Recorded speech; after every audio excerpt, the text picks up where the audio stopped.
Hello everyone, welcome to the collective learning. मैं हूं अमित द्विवेदी। तो आज हम अध्याय 5 पढ़ने वाले हैं, पंचायती राज। तो यहाँ पे हम पढ़ेंगे कि जब लोग अपना प्रतिनिधि चुन लेते हैं तो उसके बाद क्या होता है। आप भी अपने गांव में जब चुनाव होता होगा तो वोट डालने आप जाते होंगे। तो आप जिनको चुनते हैं तो चुनने के बाद क्या होता है। ग्रामीण क्षेत्रों में चुने गए प्रतिनिधियों द्वारा निर्णय कैसे लिया जाता है।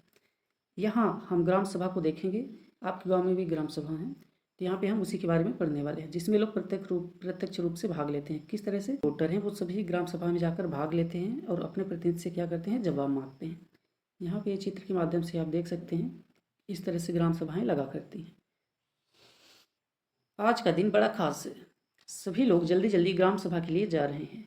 क्या आपको पता है, क्योंकि पंचायत के चुनावों के बाद आज पहली बार ग्राम सभा की बैठक हो रही है। हरदास गांव के लोग यह जानने के लिए उत्सुक हैं कि नई पंचायत ने उनके लिए क्या योजना बनाई है। तो क्या होता है, एक गांव है जिसका नाम है हरदास, गांव का नाम हरदास होता है। वहाँ पे अभी अभी चुनाव हुआ रहता है। तो चुनाव के बाद क्या होता है, पहली बार वहाँ पे ग्राम पंचायत में ग्राम सभा की बैठक हो रही होती है। तो उसके लिए लोगों के अंदर काफ़ी ज़्यादा उत्सुकता रहती है कि आज हम ग्राम सभा में जाने वाले हैं। और वहाँ पर जाकर क्या करेंगे, वो ये जानने का प्रयास करेंगे कि जो नई पंचायत है वो क्या योजना बना रही है लोगों के लिए। ग्राम सभा क्या होती है। ग्राम सभा की बैठक की शुरुआत में सरपंच और पंच ने सड़क की मरम्मत पर होने वाले, तो यहाँ पे देखिए ग्राम सभा की बैठक में कौन कौन भाग लेते हैं। जैसे कि सरपंच हो गया, पंच हो गए, उसके अलावा जितने भी वोटर हैं, वोट डालने वाले व्यक्ति, वो वहाँ पे होते हैं। और यहाँ तक कि वहाँ पे सचिव भी उपस्थित होते हैं, जो कि ग्राम के सचिव होते हैं। ये पढ़ते हैं। ग्राम सभा एक पंचायत के क्षेत्र में रहने वाले सभी वयस्कों की सभा होती है। हो सकता है उसमें सिर्फ एक गांव हो या एक से ज़्यादा भी गांव उसमें हो सकते हैं। जैसा कि इस उदाहरण में दिया गया है, कई राज्यों में हर गांव की ग्राम सभा की बैठक अलग अलग होती है। कोई भी व्यक्ति जिसकी उम्र 18 वर्ष या उससे ज़्यादा हो, उसे वोट देने का अधिकार प्राप्त हो और उसका नाम गांव की मतदाता सूची में हो, वह ग्राम सभा का सदस्य होता है। तो ग्राम सभा का सदस्य कौन होता है, जो 18 साल की उम्र क्रॉस कर लिया, यानी कि जिसके पास वोट डालने का अधिकार आ गया है, वही उसका सदस्य भी होता है। तो यहाँ पे बात किसकी की जा रही थी ग्राम सभा में, तो सरपंच और पंच साहब ने सड़क की मरम्मत पर होने वाले खर्च का ब्यौरा दिया। तो जो बैठक हो रही थी वहाँ पे सरपंच और पंच क्या करते हैं, जो सड़क बन रही है उस पर जितना खर्च हुआ उसके बारे में उन्होंने जानकारी वहाँ पे प्रदान किया। यह सड़क गांव को मुख्य सड़क से जोड़ती है। इसके बाद पानी की कमी पर चर्चा होने लगी। तो जिस सड़क के बारे में वहाँ पे बात की जा रही थी वो कैसी थी, उनके गांव से निकला करती थी और मेन सड़क में जाकर जुड़ा करती थी। इसके बाद फिर किसकी बात करते हैं कि जो उनके गांव में पानी की कमी रहती है उसकी बात वो लोग करते हैं। तिजिया ने बोलना शुरू किया। तो गांव में पानी की कमी की समस्या बहुत बढ़ गई। तो तिजिया क्या बोलती है कि गांव में जो पानी की है समस्या है वो ज़्यादा बढ़ रही है। हैंडपंपों का पानी ज़मीन के बहुत नीचे चला गया है। मुश्किल से हैंडपंप में थोड़ा बहुत पानी आता है। औरतों को 3 किलोमीटर दूर सुरू नदी से पानी लेने के लिए जाना पड़ता है। तो तिजिया क्या बताती है ग्राम सभा में कि जो पानी है उसकी समस्या काफ़ी ज़्यादा बढ़ गई है। हैंडपंप में भी पानी बहुत नीचे चला गया है, इसलिए पानी लेने के लिए क्या करना पड़ता है, दूसरे गांवों में जाना पड़ रहा है। सदस्य ने सुझाव दिया। अच्छा, सदस्य कौन होता है, जो भी उसके अंदर वोट डालने के जिनको अधिकार प्राप्त हैं वो सभी उसके सदस्य होते हैं। एक सदस्य ने सुझाव दिया कि सुरू नदी का पानी पाइप से लाकर गांव में एक बड़ी सी टंकी में भर लेते हैं, इससे पानी की आपूर्ति हो जाएगी। तो एक व्यक्ति वहाँ पे जो सदस्य होते हैं वो क्या सलाह देते हैं कि हम शुरू गांव से पाइप के माध्यम से पानी लाकर यहाँ अपने गांव में एक टंकी में भर लें, तो इससे क्या होगा, पानी की आपूर्ति हो जाएगी। लेकिन दूसरों को लगा कि यह बहुत महंगा पड़ सकता है। उन्होंने कहा कि इस साल के लिए हैंडपंप और गहरे कर लेते हैं और कुओं को साफ कर लेते हैं। तो दूसरा व्यक्ति क्या सलाह देता है कि ये करना, पाइप से पानी लाना काफ़ी महंगा पड़ेगा, तो इसके लिए ये उसकी जगह पे क्या कर सकते हैं कि हैंडपंप को थोड़ा गहरे कर लेते हैं और जितने भी कुएँ हैं उनकी साफ सफाई कर ली जाती है। एक ग्राम पंचायत कई वार्डों, छोटे क्षेत्रों में बटी हुई होती है। प्रत्येक वार्ड अपना एक प्रतिनिधि चुनता है, जो वार्ड पंच के नाम से जाना जाता है। इसके साथ पंचायत क्षेत्र के लोग मिलकर सरपंच को चुनते हैं, जो कि पंचायत का मुखिया होता है। वार्ड पंच और सरपंच मिलकर ग्राम पंचायत का गठन 5 साल के लिए करते हैं। ग्राम पंचायत का एक सचिव होता है, जो ग्राम सभा का भी सचिव होता है। सचिव का चुनाव नहीं होता, उसकी सरकार द्वारा नियुक्ति की जाती है। सचिव का काम ग्राम सभा एवं ग्राम पंचायत की बैठक बुलाना और जो भी चर्चा एवं निर्णय हुए हो उसका रिकॉर्ड रखना होता है। तो क्या होता है, जब गाँवों में चुनाव होता है तो वहाँ पे एक सरपंच को चुना जाता है, जो कि पूरे ग्राम पंचायत के लिए होता है। उसके अलावा पूरी ग्राम पंचायत कई वार्डों में बटी रहती है, जैसे 1 2 3 4, जितना बड़ा गांव हो उसके अनुसार वो वार्डों में उसको बांट दिया जाता है। तो हर वार्ड से एक पंच को भी अलग से चुना जाता है। तो सरपंच और पंच मिलकर क्या करते हैं, ग्राम पंचायत का निर्माण करते हैं, जो कि 5 साल के लिए होता है। एक सचिव भी होते हैं, सेक्रेटरी जिनको बोलते हैं। जिस तरह से आप देखते हैं प्रधानमंत्री के सेक्रेटरी होते हैं, मुख्यमंत्री के सेक्रेटरी होते हैं, जिला लेवल पे सेक्रेटरी होते हैं, उसी तरह से ग्राम पंचायत के लिए भी एक सेक्रेटरी का होना, उसी तरह ग्राम पंचायत में भी एक सेक्रेटरी होते हैं, जिनकी नियुक्ति कौन करता है, ये सीधे गवर्नमेंट के माध्यम से नियुक्त किए जाते हैं। तो इस तरह से ग्राम पंचायत का गठन होता है। और उसके सदस्य लोग कौन होते हैं, जो भी वोट डालने के लिए एलिजिबल होते हैं वो सभी उसके सदस्य बन जाते हैं। आगे देखते हैं इस कहानी में। तिजिया ने कहा, इतने से तो काम नहीं चलेगा। तो तिजिया क्या बोलती है कि सिर्फ कुओं की सफाई करने और नलों को गहरा करने से काम नहीं चलेगा, हमें कुछ पक्की व्यवस्था करनी पड़ेगी, क्योंकि हर साल पानी का स्तर नीचे ही गिरता जा रहा है। जितना पानी ज़मीन में रिच जाता है हम उससे ज़्यादा उपयोग करते हैं। तो तिजिया क्या बता रही है कि यानी कि ये जो बॉर्डर पानी जितना भी ज़मीन के अंदर जाता है उससे ज़्यादा हम लोग क्या कर रहे हैं, उसका उपयोग कर रहे हैं, इसलिए इससे काम नहीं चलने वाला। ग्राम सभा के एक दूसरे सदस्य अनवर ने तब सबको बताया, क्या बताया, उसने महाराष्ट्र के एक गांव में पानी संरक्षण के नए तरीके देखे हैं। वह उस गांव में अपने भाई से मिलने गया था। तो क्या बताता है कि महाराष्ट्र में एक गांव है, वहाँ का पानी के संरक्षण के बारे में मैंने देखा है। उसको जल संवर्धन विकास कार्यक्रम यानी वाटर शेड कहते हैं। उसने सुना था कि सरकार ने इसके लिए पैसा भी दिया था। उसके भाई के गांव में लोगों ने पेड़ लगाए थे, नालों पर चेक डैम यानी छोटे छोटे बांध बनाए गए थे एवं टंकियां बनाई गई थी। तो वाटर शेड के अंदर क्या किया गया था कि लोगों ने पेड़ लगाए थे, नालों पर चेक डैम यानी छोटे छोटे बांध बनाए गए थे और टंकियां भी बनाई गई थी। सबको अनवर का यह विचार बड़ा अच्छा लगा और सबने ग्राम पंचायत को इसके बारे में पता करने के लिए कहा। तो लोगों को ये विचार अच्छा लगता है तो ग्राम पंचायत को क्या करते हैं, ये पता लगाने के लिए, इसकी जानकारी और ज़्यादा इकट्ठा करने के लिए बोलते हैं। तो यहाँ पे देखिए ग्राम सभा क्या होती है, यानी कि ग्राम पंचायत के अंदर सरपंच, पंच, सचिव और वहाँ के सदस्यों के द्वारा जो भी सभा बुलाई जाती है वो ग्राम सभा कहलाती है। ग्राम सभा में चर्चा के लिए अगला मुद्दा था गरीबी रेखा के नीचे आने वाले लोगों की सूची पर स्वीकृति लेना। जैसे ही सूची में दर्ज नाम, तो अगला मुद्दा किस पे आता है कि जो भी गरीबी रेखा से नीचे हैं उन लोगों की सूची लाई जाए। तो सूची में दर्ज नाम, यहाँ पे आप देख सकते हैं ग्राम सभा की इस तरह से बैठक बुलाई गई जहाँ पे सभी स्त्री पुरुष शामिल होते हैं। इसके अलावा सरपंच और सेक्रेटरी भी यहाँ पे उपस्थित होते हैं। पढ़ने शुरू किए गए तो क्या होता है, वहाँ पे गरीबी रेखा से नीचे जितने लोग हैं उनकी सूची पढ़ना शुरू किया जाता है, उनका नाम। लोगों के बीच खुसर फुसर होने लगती है। नटवर ने हाल ही में एक रंगीन टेलीविज़न खरीदा है। वहाँ पे क्या होता है, नटवर के बारे में बातें चल रही होती है खुसर फुसर में कि उसने अभी एक रंगीन टीवी खरीदा है और उसके बेटे ने एक नई मोटरसाइकिल भी भेजी है। वह गरीबी रेखा के नीचे कैसे हो सकता है, सूरजमल ने अपने पास बैठे आदमी से धीरे से कहा। सरोज ने सुखी बाई से कहा, बिरजू का नाम इस सूची में कैसे आ गया, उसके पास तो इतनी ज़मीन है। इस सूची में सिर्फ गरीब होने चाहिए। ओम प्रकाश एक मजदूर है, उसके पास बिल्कुल भी ज़मीन नहीं है, वह मुश्किल से अपना गुजारा चला पाता है, पर उसका नाम इस सूची में नहीं है। सुखी बाई ने कहा, तुम्हें तो पता ही है कि नटवर और बिरजू अमीर चंद के दोस्त हैं। अब अमीर चंद को, तो अमीर चंद कौन है, यहाँ पे देखते हैं। अमीर चंद को कौन बोल सकता है, अमीर चंद पहले गांव का जमींदार था और अब भी बहुत सारी ज़मीन का मालिक है, लेकिन हमें ओम प्रकाश का नाम तो सूची में डलवाना ही चाहिए। तो गांवों के लोग क्या बात करते हैं, लोग ये बात करते हैं कि जिसका नाम सूची में होना चाहिए उसका नाम नहीं जुड़ा है और जिसका नहीं होना चाहिए उसका नाम यहाँ पे जुड़ा है। क्यों जुड़ा है, क्योंकि वो एक ऐसे व्यक्ति का दोस्त है या साथी है जो कि पहले क्या हुआ करता था, जमींदार हुआ करता था, इसलिए उसका नाम सूची में डाला गया है।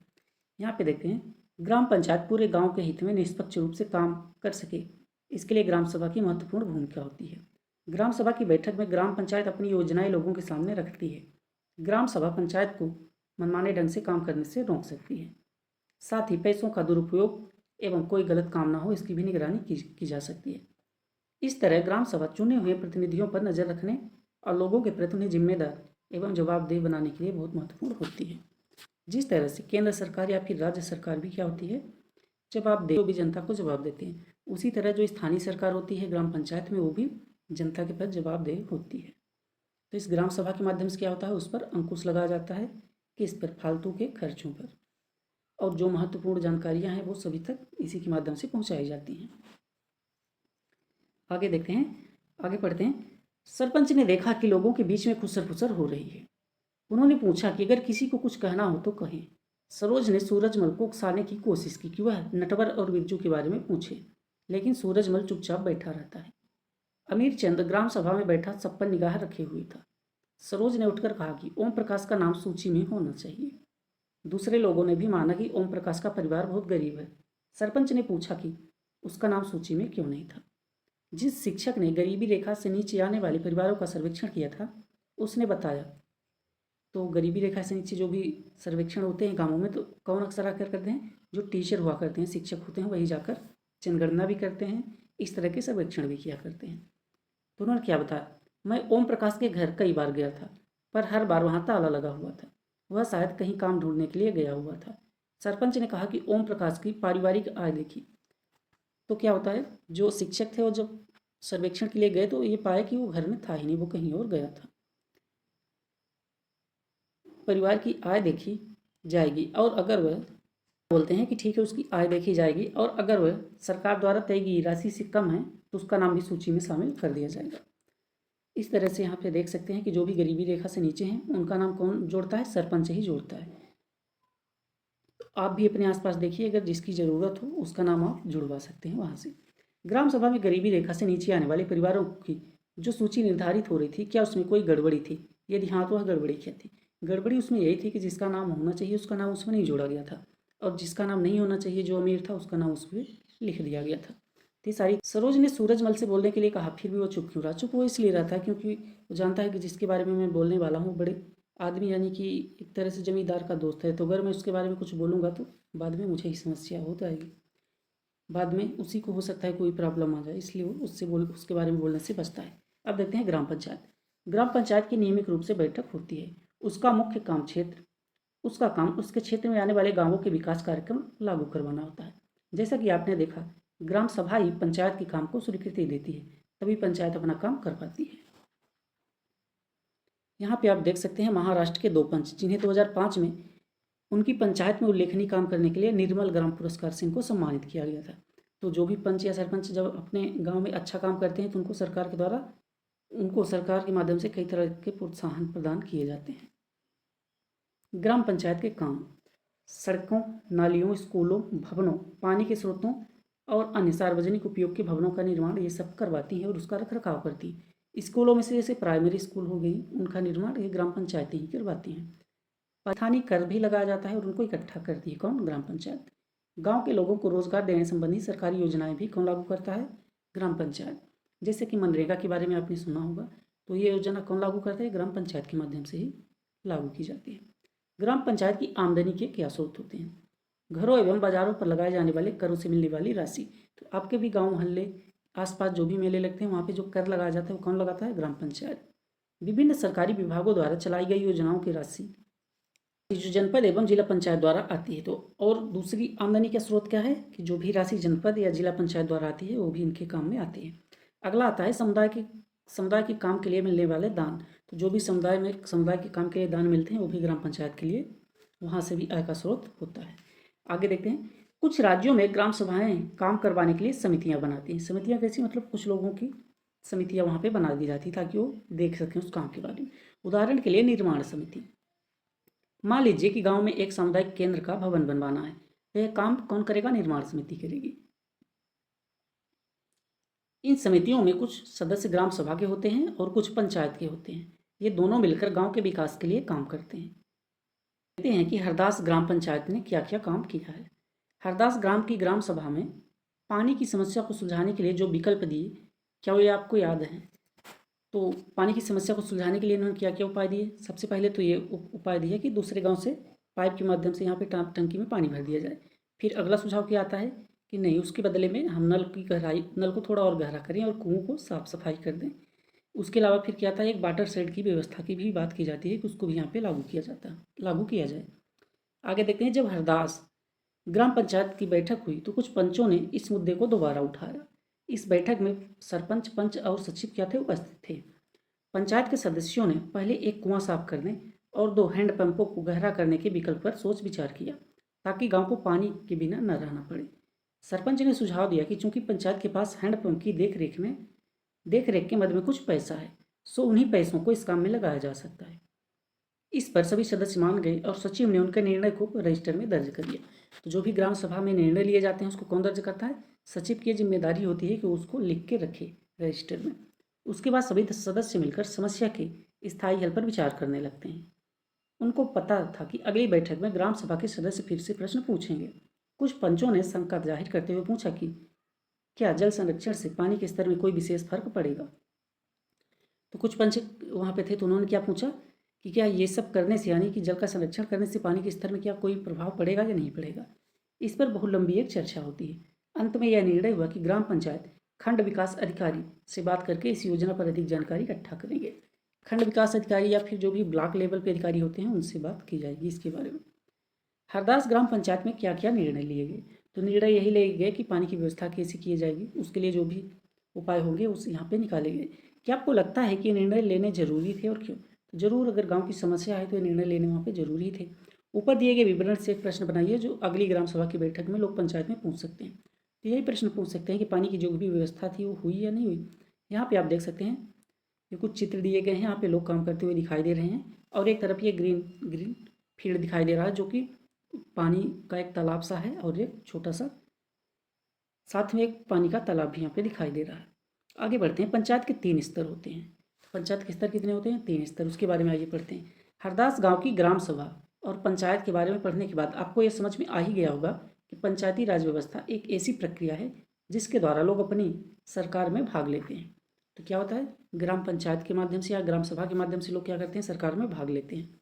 ग्रामीण क्षेत्रों में ग्राम पंचायत लोकतांत्रिक सरकार का ये पहला स्तर होता है, यानी कि जो गांवों में या मोहल्लों में सरकार होती है ये ग्राम पंचायत का पहला स्तर होती है।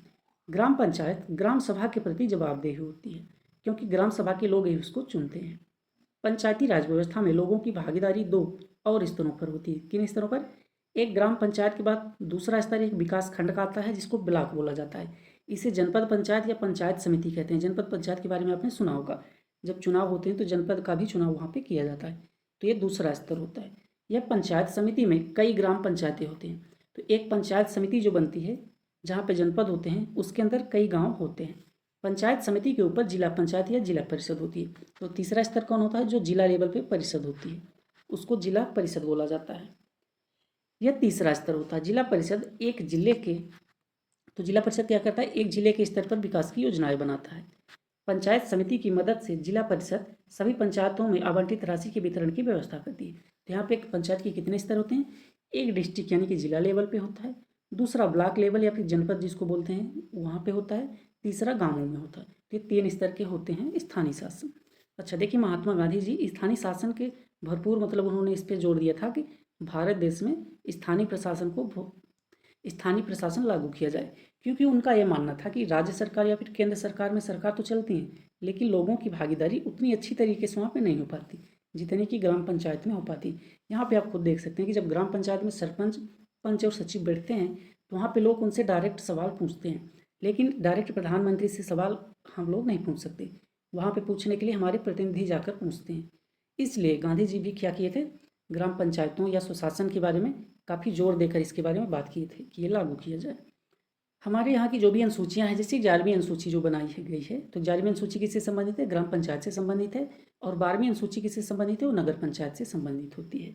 ये संविधान संशोधन करके बनाई गई थी। 73वां और 74वां संशोधन हुआ था। आगे पढ़ते हैं।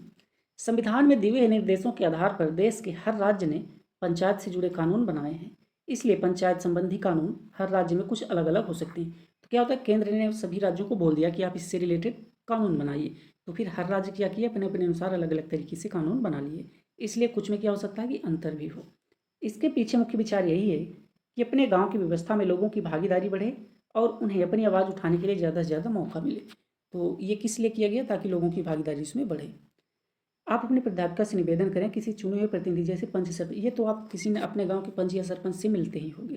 तो इस तरह से यहाँ पे हमने देखा, इसमें ज़्यादा जानकारियाँ नहीं दी गई थी, लेकिन ये यहाँ से महत्वपूर्ण जानकारी हमें ये प्राप्त होती है कि जिस तरह से हम ये समझते थे कि ग्राम पंचायत मतलब हो सकता है कि आज के समय में अगर आप देखें तो आपके गांव में ग्राम सभा की बैठक होती है या नहीं होती रेगुलर, या आप ज़्यादा जान सकते हैं। जैसे मेरे गांव में है तो कभी कभी यहाँ पे बैठक होती है, रेगुलर तो बैठक नहीं होती पर हाँ कभी कभी यहाँ पे होती है। तो यहाँ पे कौन कौन आते हैं? सरपंच आते हैं और सभी पंचों को बुलाया जाता है। उसके अलावा सभी लोग वहाँ पे जाकर उनसे सवाल जवाब करते हैं, जो भी काम हुए हैं उसके बारे में जानकारी लेते हैं। तो ये पंचायती राज मतलब बहुत महत्वपूर्ण पार्ट है स्वशासन का, क्योंकि देखिए लोकतंत्र का मतलब ये होता है कि जनता का शासन, यानी कि जो आम नागरिक है वो यहाँ पे शासन करे। तो हमने केंद्र में मान लीजिए अपने प्रतिनिधि चुन के भेज दिए, राज्य सरकार में अपने प्रतिनिधियों को हमने भेज दिया, तो वहाँ पे जो मुख्यमंत्री हैं, जो प्रधानमंत्री हैं, उनसे हम डायरेक्ट नहीं मिल पा रहे, ना तो उनसे डायरेक्ट कुछ पूछ पा रहे हैं। इसलिए जब भी सुशासन की बात आती है तो ग्राम पंचायत इसमें महत्वपूर्ण भूमिका निभाती है, क्योंकि हम ग्राम पंचायत में जो भी सरपंच या प्रधान का चुनाव करते हैं, जो भी पंच चुनते हैं, उनसे हम डायरेक्ट बात कर सकते हैं। जब भी हमको ज़रूरत महसूस होती है हम डायरेक्ट जाकर उनको मिल सकते हैं। तो अब आप खुद सोच के बताइए कि प्रधानमंत्री वाला चुनाव ज़्यादा बेटर है या अपने पंचायत वाला चुनाव सबसे ज़्यादा महत्वपूर्ण होता है? तो पंचायत का चुनाव सबसे महत्वपूर्ण इसलिए है क्योंकि ये हमारी बातें ज़्यादा अच्छे तरीके से सुन सकते हैं, इनसे हम डायरेक्ट मिल सकते हैं। चुनाव खैर सभी लेवल पे ज़रूरी है, लेकिन जहाँ ये बात आती है कि लोगों की भागीदारी सबसे ज़्यादा कहाँ पे है, तो ये ग्राम पंचायत के चुनाव में ही सबसे ज़्यादा भागीदारी होती है। इसलिए आपके जब भी पंचायत में चुनाव हो आप वोट डालने जरूर जाइए। तो ग्राम पंचायत से रिलेटेड यही चैप्टर था पंचायती राज का, इसको यहीं पे समाप्त करते हैं।